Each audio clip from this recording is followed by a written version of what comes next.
This tutorial is sponsored by Patreon. Thank you all for your support. Hello everyone, welcome to another episode.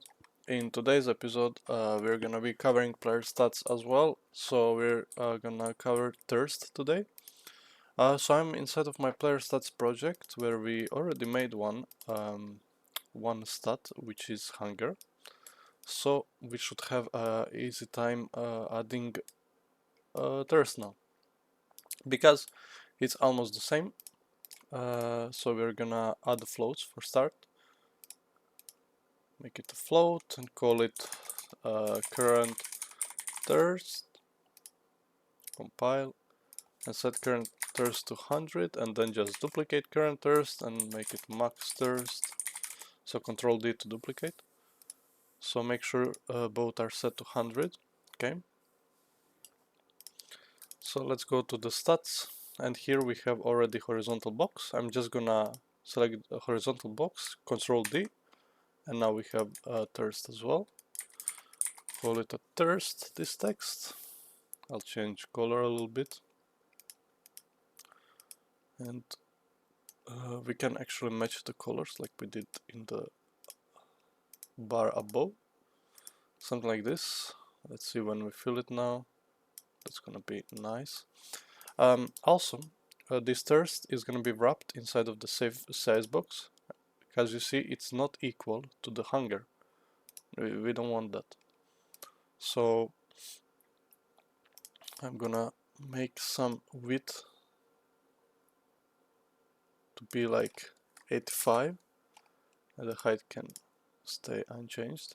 Same I will do for the hunger box, so size box it and set width to be 85.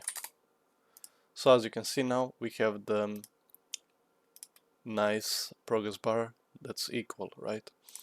Okay, so let's see this. Yeah, this works.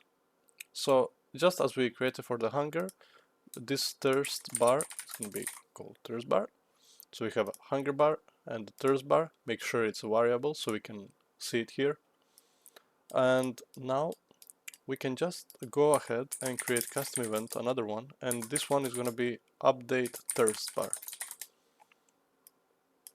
Just like we created for calculate hunger percentage, we can Control D by selecting it, and now we can just rename it to calculate thirst percentage. And here from the character reference, instead of the current hunger and max hunger, of course we're gonna get current thirst, and we're gonna get max thirst, like this.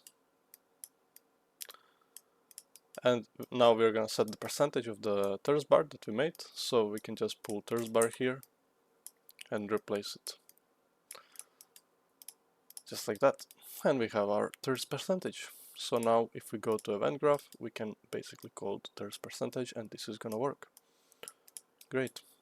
So that here is done, and now we can go and do something in our event graph in our third person character. So this here is very messy right now, very messy, and we could just collapse this to a function, really, and I'm gonna do it. Let's collapse it to function and call it drain hunger calculations, because it just makes it a lot cleaner here. Let's make sure our drain hunger works still. Yep, it works. Okay, so this was for testing. Now with this we are gonna test the thirst as well. So the same way we did it for the hunger, we're gonna do for thirst, but you need to make sure that your thirst goes down faster than your hunger, because people in real life can survive more without food than without water. So logically, if you want to make your game realistic, hydration should go faster than the hunger. So we're gonna get set timer by event, another one. So if the hunger is 001, the water is gonna be 009 or something like this, because it's like 5 times faster. Like we can put it like this. Also it's gonna be looping, and the event is gonna be custom event drain thirst.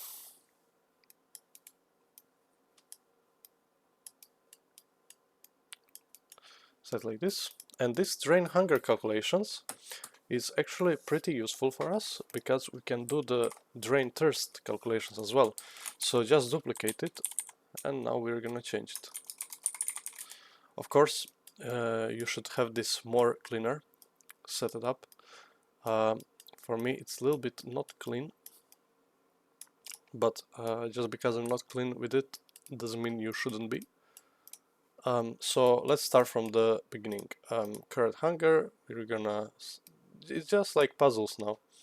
You just change the stuff, right? Now here set current thirst. So everything with hunger you will replace with the thirst, right? And of course here update thirst bar like this.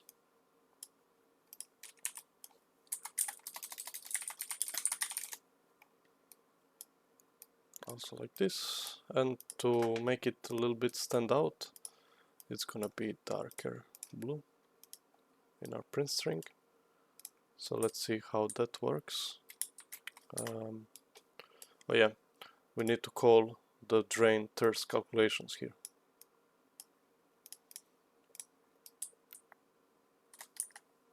And it's still not working, let's see. So let's find the problem.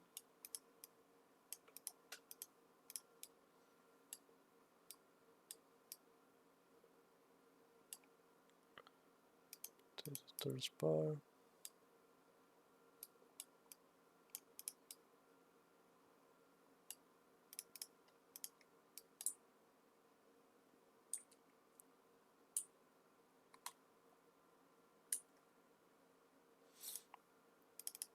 So here I'm gonna remove the hunger ticks strings, because it's not important, because we know it works.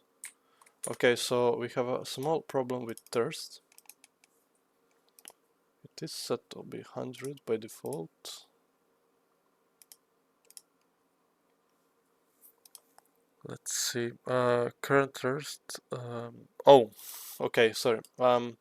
So as you can see here we have drain hunger amount, and I mistakenly connected max thirst. So this one in the drain thirst calculation, it needs to be promoted to variable, call it drain thirst amount, just like we had for the hunger. And for hunger is 001, oh sorry, 001 like this. And for thirst is gonna be 5 times faster, so it's gonna be like this. And now it's gonna work. Yeah. So as you can see, my thirst goes faster, but not quite fast enough. So let's see how it works if I put like this.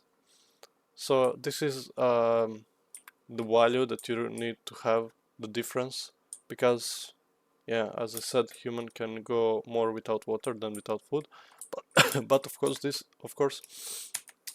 is too fast. So we can you know, you can play with it, but as you can see the thirst and the hunger is going down, but it's a little bit too fast. So I think we need to adjust the drain hunger a little bit to be like this. Yeah, so as you can see, you can just play with it, but it perfectly works. And now to end the thirst tutorial, as you can see, we have add hunger and remove hunger, which would be used, for example, if you had something like interact. Let's say you have interact, this is just example, and on interact, you, like, let's say you drink a bottle of water. So on interact, you would just add thirst, but we need to create it, and you'll see in a second. So we can duplicate add hunger and call it add thirst. So just Ctrl D to duplicate when you select it. This is gonna be current thirst. This is gonna be max thirst. This is gonna be current thirst, max thirst. And sorry if I'm not explaining it here, but basically what happens here is we're gonna add the thirst. If it's if this number becomes bigger than max thirst, then we're just gonna set it to be max thirst, the current thirst, so we don't go over 100. And if we don't have above it, then we're just gonna simply set it. Also here needs to go update thirst bar, like this, here as well. And since we did it this way, here without binding, this is very performant. So this is a very good system for your game.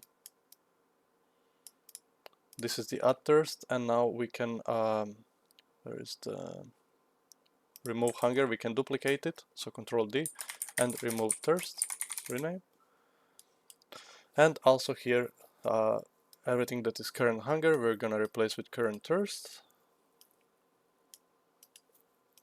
just like that. And the hunger bar should be updating thirst bar. So just replace thirst bar, just replace hunger bar with the thirst bar.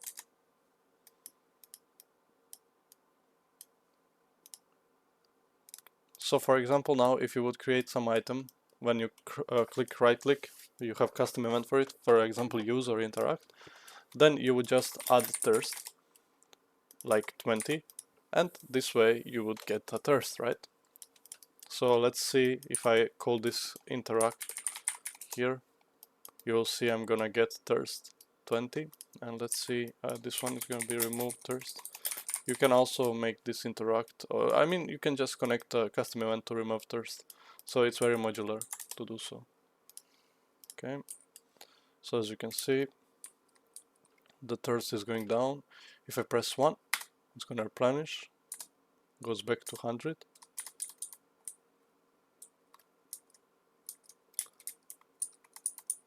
Just like that.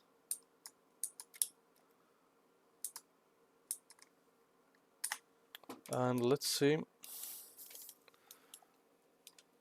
this one is going to be not printing. So as you can see, let's just get event tick, and let's print it the current thirst.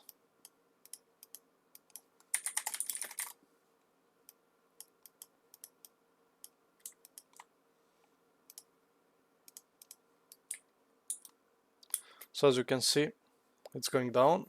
Let's go to the 90, and then I'm gonna press 1 to region. So up, and we have again 100. So this system works. It's very easy to do so. When you already created hunger, you just replace the stuff. But for you guys who didn't watch my hunger tutorials, I really recommend you to watch, so you can just implement the systems much easier. So thank you for watching, guys, and see you in the next tutorial. Bye.